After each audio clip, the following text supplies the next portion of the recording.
પવિત્ર સનાતન ધર્મ ચેનલમાં આપ સૌનું હાર્દિક સ્વાગત છે।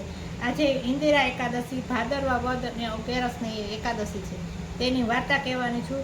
તો તમે સાંભળજો, કોમેન્ટ કરજો, સબસ્ક્રાઈબ કરજો અને મારી ચેનલને લાઈક કરજો। બધાને મારા જય શ્રી કૃષ્ણ અને ઓમ નમો નારાયણ। યુધિષ્ઠિરે ભગવાન શ્રી કૃષ્ણને પૂછે છે, તેમના વ્રતનો મહિમા સમજાતા કહે છે, હે યુધિષ્ઠિર, ભાદરવા વદ અગિયારસને ઇન્દિરા એકાદશી કહેવામાં આવે છે। આ એકાદશીનું વ્રત કરવાથી અધોગતિ પામેલા પિતૃઓને સદગતિ થાય છે, જેની આ કથા પ્રમાણે છે। સતયુગમાં દુશ્મનો અને શત્રુ ઇન્દ્રસેન નામના રાજા મહિષ્મતી નામના નગરમાં રાજ્ય કરતો હતો। તેના રાજ્યમાં સુખ, શાંતિ, સમૃદ્ધિ અને વૈભવનો પાર નહોતો। પ્રજા પણ રાજાની જેમ સુખી અને સમૃદ્ધ હતી। આમ રાજા પ્રજા સુખ ચેનથી દિવસો પસાર કરતા હતા।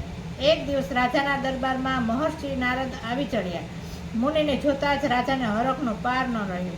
મુનિની સેવા પૂજા કરી અહીં પધારવાનું પ્રયોજન પૂછવામાં આવ્યું, ત્યારે નારદજી બોલે, હે રાજન, હું આ બ્રહ્મપુરીમાંથી ફરતો ફરતો યમપુરીમાં ગયો હતો।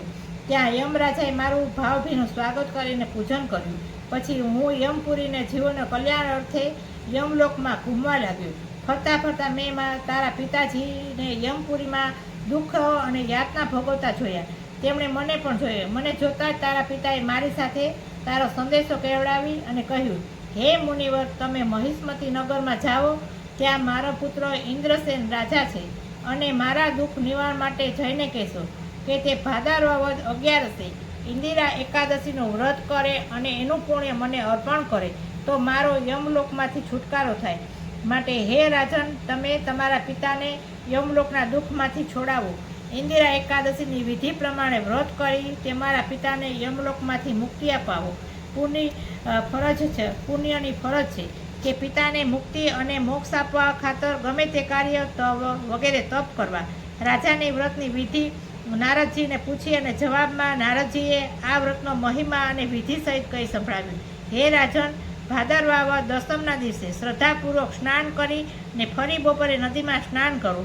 પછી ભગવાનને પ્રાર્થના કરવી અને સંકલ્પ કરો, હે પ્રભુ, આજે હું ભક્તિ અને શ્રદ્ધા સહિત ઉપવાસ કરી પછી મધ્યાહન સમયે શાલિગ્રામની મૂર્તિ સમક્ષ શ્રાદ્ધ કરી બ્રાહ્મણ જમાડવા અને તેમને યથાશક્તિ દાન દક્ષિણા આપવા। પછી બાકી વધેલા ભોજનને માત્ર ગાયને ખવડાવી દેવું અને ધૂપ દીપ સળગાવી ભગવાન નારાયણનું પૂજન કરું। આખી રાત જાગરણ કરું, બને તો ફરીવાર બ્રાહ્મણ જમાડવા। પછી કુટુંબ સહિત મૌન રહી તમારે ભોજન જમવું। આમ વિધિ બતાવી નારદજી અંતર્ધ્યાન થયા। રાજાએ વિધિપૂર્વક એકાદશીનું વ્રત કર્યું। તેના પ્રભાવથી, તેના પ્રતાપથી રાજાના પિતા યમલોકમાંથી મુક્ત થઈ સ્વર્ગલોકમાં ગયા। પિતાએ યમલોકની ઉપાધિથી પોતાને મુક્ત કરાવી, તેથી આકાશમાંથી રહીને પુત્રને આશીર્વાદ આપે, હે પુત્ર, તારું સદાય કલ્યાણ થવું અને તને વૈકુંઠ લોક પ્રાપ્ત થાય। ઇતિ સ્કંદ પુરાણે ભાદરવા કૃષ્ણ પક્ષે ઇન્દિરા એકાદશી સમાપ્ત। ઓમ નમો નારાયણ। જય શ્રી કૃષ્ણ।